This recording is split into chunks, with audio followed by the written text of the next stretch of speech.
The theories that I will be discussing today are Eakes, Burke, and Hainsworth, and I'll be talking about their theory of chronic sorrow.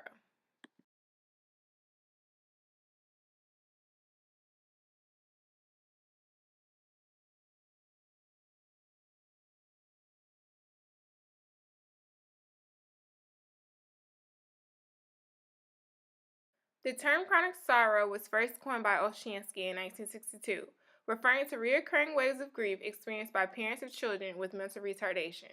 He describes chronic sorrow as a natural response to a tragic event.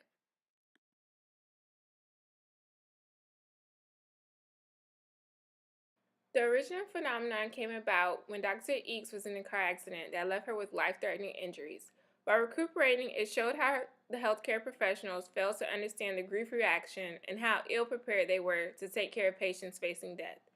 This led to an investigation on death, dying, grief, and the lost issues in her research. In 1983, she came to a better understanding of the ongoing nature of grief reaction in life-threatening and chronic illnesses when she established and co-facilitated a community support group for individuals with cancer and their significant others. While completing her master's, Dr. Burke created a program at the Child Development Center of Rhode Island. She observed similarities there between Olshansky's definition of chronic sorrow and the emotions expressed by parents of children with spina bifida. Dr. Burke is the developer of the Chronic Sorrow Questionnaire. Next, we have Dr. Hainsworth. She became familiar with the concept of sorrow in relation to chronic illness while she was a facilitator of a support group with women diagnosed with multiple sclerosis. She wrote her dissertation on the topic called An Ethnographic Study of Women with MS Using Symbolic Interaction Approach. All three of these ladies met together at the Sigma Theta Tau International Research Congress in Taiwan. The creation of this theory uses both deductive and inductive reasoning. The deductive form of origin happened when Eakes, Burke, and Hainsworth used a transactional model of stress and coping as a reference to describe how people cope with chronic sorrow.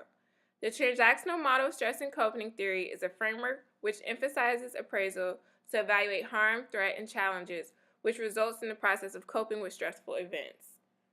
The inductive form of origin happened when 10 qualitative studies of various loss situations were researched. Interviews were conducted with 10 individuals with chronic cancer at least 1 year post-diagnosis. 9 of the subjects demonstrated evidence of chronic sorrow. Subjects most often used the cognitive or action-oriented coping strategies to deal with their grief-related feelings.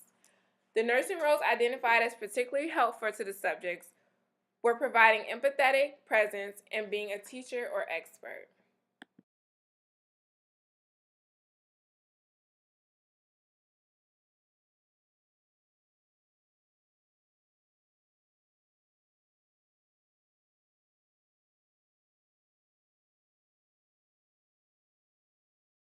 There are many concepts related to this theory. The first concept that I'll be talking about is the antecedent event. An antecedent event occurs before the onset of the chronic sorrow. There are two types of antecedent events. This can be the loss experience or the situation, and secondly, a disparity. The disparity is known as a gap that exists between the idealized and the actual reality and represents a lack of closure with the loss. The next concept we have is a trigger event or milestone. These are situations, circumstances, or conditions that bring into focus the disparity created by the loss or highlight the disparity experienced. Trigger events usually occur when confronted with established norms. They can either be social, developmental, or personal. Next, we have the actual chronic sorrow event. This is the periodic reoccurrence of permanent, pervasive sadness or other grief-related feelings associated with ongoing disparity resulting from the loss experience. This is a normal experience that could also be intense or distressing, but nevertheless is normal. The next concept we'll be talking about is the management methods. These are the coping strategies used to deal with the chronic sorrow. There are two different kinds, internal management method as well as external. The internal management method are personal coping strategies used by the patient, family member, or caregiver. There have been founded 5 effective management methods. The first is action-oriented strategies. These are the continuous involvement in hobbies, interests, and other activities. Next, we have the cognitive strategies. This involves adopting the I can do it attitude and focusing on the positive elements of one's life. Next, we have the interpersonal way of coping. This is used by talking to a confidant or a trusting professional. Next, we have emotional ways of coping. This involves just getting out a good cry. Lastly, we have the spiritual way of coping. This involves turning to a religion or a personal belief and practices to comfort. Next, we have the external management method. These are the supportive interventions provided by helping professionals based on the premise that chronic sorrow is a normal response to a significant loss. They are described as the roles professionals play to help their patients cope with chronic sorrow. Eakes, Burke, and Hainsworth consistently and descriptively define chronic sorrow as a natural response to a tragic event. Statements. Chronic sorrow is a normal human response significant to loss. It is also a cyclical event that occurs anytime periodically in a lifespan whenever a disparity is brought into focus by a trigger event. When experiencing chronic sorrow, a cycle of events occur. It initially begins with the primary antecedent or the significant loss.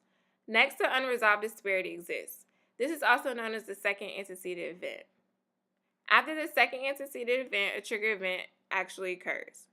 These events are predictable and can be categorized and anticipated. Chronic sorrow is then felt.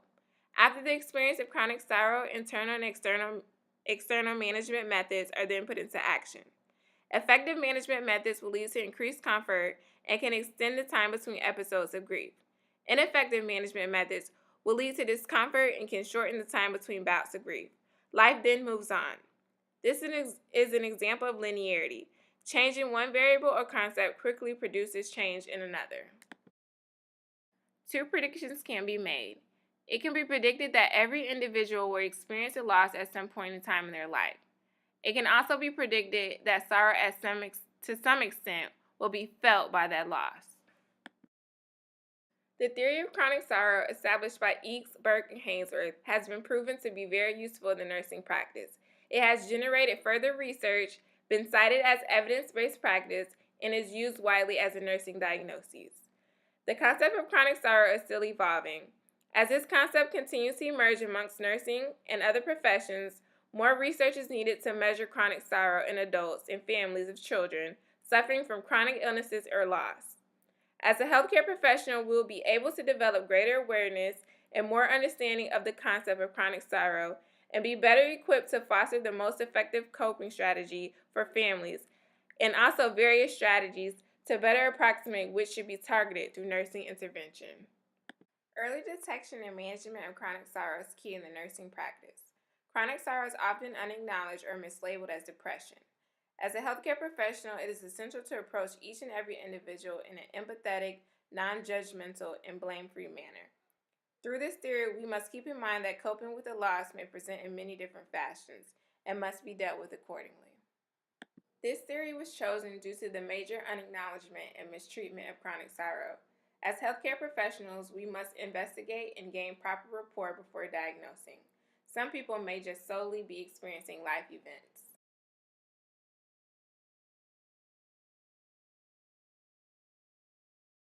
How widely the theory can be used in explaining and predicting the phenomena defines generalizability and parsimony.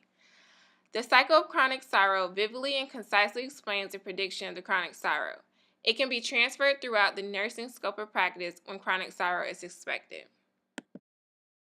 The testability portion of the theory analysis asks if a hypothesis can be made. In this research, 10 individuals were interviewed using the Burke-Sorrow questionnaire at least 1 year post-diagnosis of cancer.